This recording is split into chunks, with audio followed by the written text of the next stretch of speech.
চেনে নাক কাঁপে? তুমি আগেই বালিশ এনে শুয়ে পড়েছ?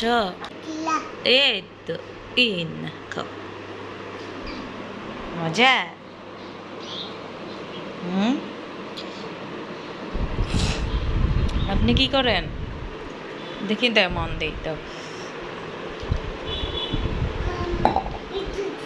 এইটার থেকে মাম নেয় না বোকা, এটা মগ আক্কা মাম। এটা কি? এগুলো ধুন্দুল। ওইটা কি? ওইটা দা আমি ছেলে দিই, চলো চলো, আমি ধুন্দুল ছেলে দিই, চলো চলো চলো চলো। আত্মাতি মামা। আসসালামু আলাইকুম। আমি যখন রান্না শুরু করি তখন জারিফ জাবেরের রান্নাটা সবার আগে করি। তো জারিফ জাবেরের রান্নায় আমি লবণ, হলুদ, ধনিয়া গুঁড়ো আর তেল দিই। এখানে আমি মাছ নিয়েছি 4 টুকরো, আর হচ্ছে ঢেঁড়স নিয়েছি, ধুন্দুল নিয়েছি, আর হচ্ছে আলু সবসময় দেই কিন্তু আজকে দিতে মনে ছিল না। তারপর হচ্ছে পেঁয়াজ নিয়েছি। সব কিছু আমি একসাথে দিয়ে ঝোল দিয়ে তারপর তেল দেই। তেল দিয়ে একসাথে আমি তরকারিটাকে আর কি বসিয়ে দিই। তারপরে ঝোলটা অর্ধেক হয়ে যায়, তারপরে ওদের রান্না শেষ। তো এখানে রান্নাটা এই যে দেখুন প্রায় কমপ্লিট। আরেকটু জাল করব, আর একটু জাল করার পর রান্নাটা কমপ্লিট। ওদের তরকারিটা আমি আগে রান্না করি এবং ভাতটাও আগে চড়িয়ে দেই। তো বাহিরে প্রচুর বৃষ্টি হচ্ছিল, আর 3-4 দিন যাবৎ প্রচুর বৃষ্টি। আমার কিন্তু বৃষ্টি অনেক বেশি ভালো লাগে। কিন্তু বৃষ্টি হোক, হয়ে 1 ঘন্টা বা আধ ঘন্টা থেকে থেমে যাক, এরকম হলে ভালো সবার জন্য। আমার বৃষ্টি ভালো লাগলে তো আর হবে না, যারা দিনমজুর কাজ করে খায় তাদের জন্য ভালো লাগতে হবে। তো এজন্য বললাম যে কিছুক্ষণ বৃষ্টি হয়ে থেমে গেলে, আকাশটা মেঘলা মেঘলা থাকলে অনেক বেশি ভালো লাগে। তো যাই হোক, আমি রান্না করছিলাম, জাবেরকে আবার আরেকটু সেরেলাক দিয়ে দিলাম যে তুমি খেয়ে নাও। ও খেয়ে ফিডারটা আগে দিয়ে দিল। আর জারিফকে সবসময় আগেই সেরেলাক খাইয়ে নিই আমি, কারণ জাবেরকে সেরেলাক দিলে জারিফ সেটা কেড়ে নিয়ে যাবে, তারপরে জারিফকে আমি আগে খাওয়াই। আর এখানে আমি মাথার গোস্ত আলু দিয়ে পেঁয়াজ দিয়ে সব কিছু একসাথে মশলা টশলা মাখিয়ে বসিয়ে দিয়েছিলাম, মানে কষিয়ে রান্না করছি না, একসাথেই বসিয়ে দিয়েছি। আর রুই মাছের ডিম দিয়ে পটল আলু দিয়ে ভাজি করলাম। আর এটা হচ্ছে আমি ইলিশ মাছের তেল ঝোল রান্না করব। ইলিশ মাছে যত মশলা কম দেওয়া যায় তত ইলিশ মাছের স্মেল তত বেশি ভালো আসে। এখানে আমি পেঁয়াজ নিয়েছি, হলুদ মরিচ আর হচ্ছে ধনিয়া গুঁড়ো লবণ দিয়ে কষানোর জন্য পানি দিয়ে দিলাম। আর এখানে ইলিশ মাছগুলো দিয়ে দিব। পানিটা আর ইলিশ মাছগুলো একসাথেই সেদ্ধ হয়ে যাবে, আর পানিটাও কষানো হয়ে যাবে। তো ইলিশ মাছটা অনেক বড় ছিল, অনেক দিন পর এরকম বড় একটা ইলিশ মাছ কিনেছিলাম। আর ইলিশ মাছ আর গরুর গোস্ত তো অনেক আগেই মানুষের হাতের নাগালের বাইরে চলে গেছে কোরবানির ঈদ ছাড়া।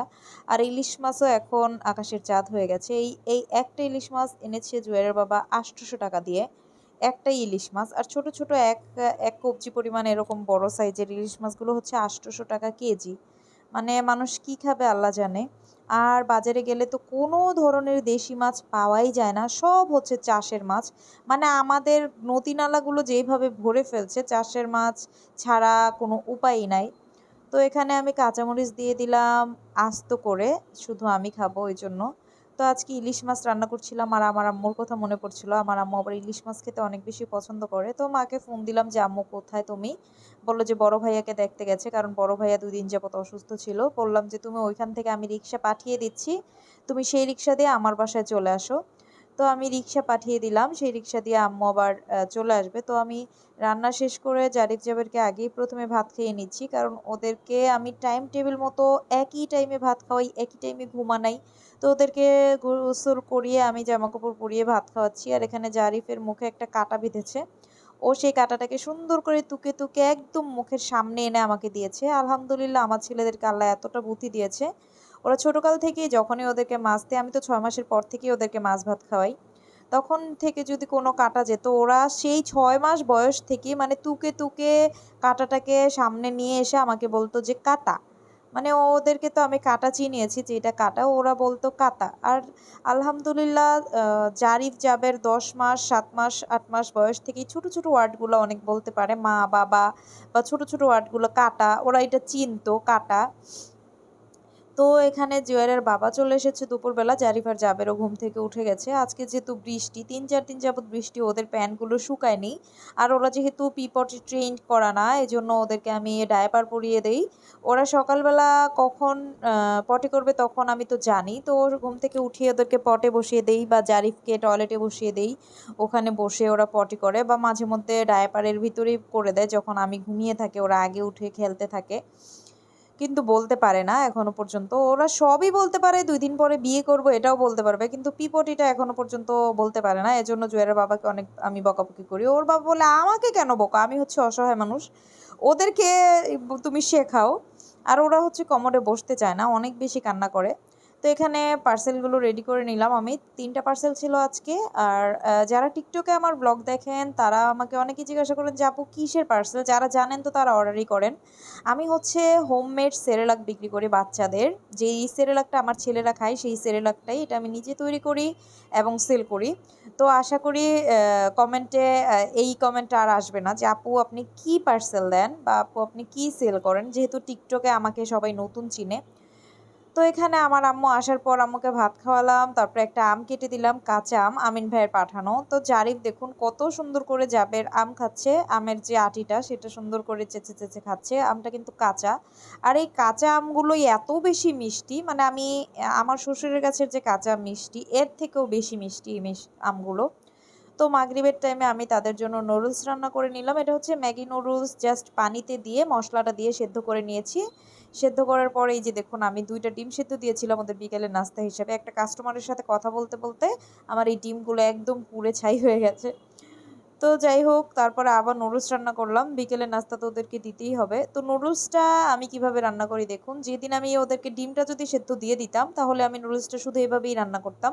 তো যেহেতু আজকে ওদেরকে ডিম দেওয়া হয়নি, এজন্য আমি নুডলসটা রান্না করে একটা বাটিতে নামিয়ে তারপরে ডিম দেই। দেশি মুরগির ডিম এটা। দেশি মুরগির ডিম দেখিয়ে আমি এভাবে দিয়েছি। ফার্ম হলে আমি চুলায় দিতাম। আর এটা গরম নুডলসের সাথে দিলে এটা এমনিতেই সেদ্ধ হয়ে যায়। এই যে দেখুন সাদা, সাদা যে দেখা যাচ্ছে ডিমটা একদম সেদ্ধ হয়ে গেছে। আর চুলায় ডিম দেওয়ার পর সাথে, সাথে নামিয়ে নিতে হবে। ডিমটা যদি বেশি হয়ে যায় তাহলে নুডলসটা কিন্তু এরকম মাখা, মাখা হবে না আর মজাও লাগবে না। আর এইভাবে ডিমটা দিলে এত বেশি সুন্দর স্মেল হয়। আর নুডলসের যে মসলা, আমিও ওদেরকে খাওয়াতে যেয়ে আমি ৩-৪ চামচ খেয়ে ফেলি আরকি, এরকম মজা হয়। তো আমি নুডলসটাকে গ্রেভি করি শুধুমাত্র নুডলসের পানিতেই, কম জালে সেদ্ধ করি আর মসলাটা দিয়ে দিই। এমনিতেই গ্রেভি হয়ে যায়। তারপরে আবার এই যে ডিমটা দিয়ে দিলাম আর একটু মজা করার জন্য। তো ভালো থাকবেন সবাই। আল্লাহ হাফেজ।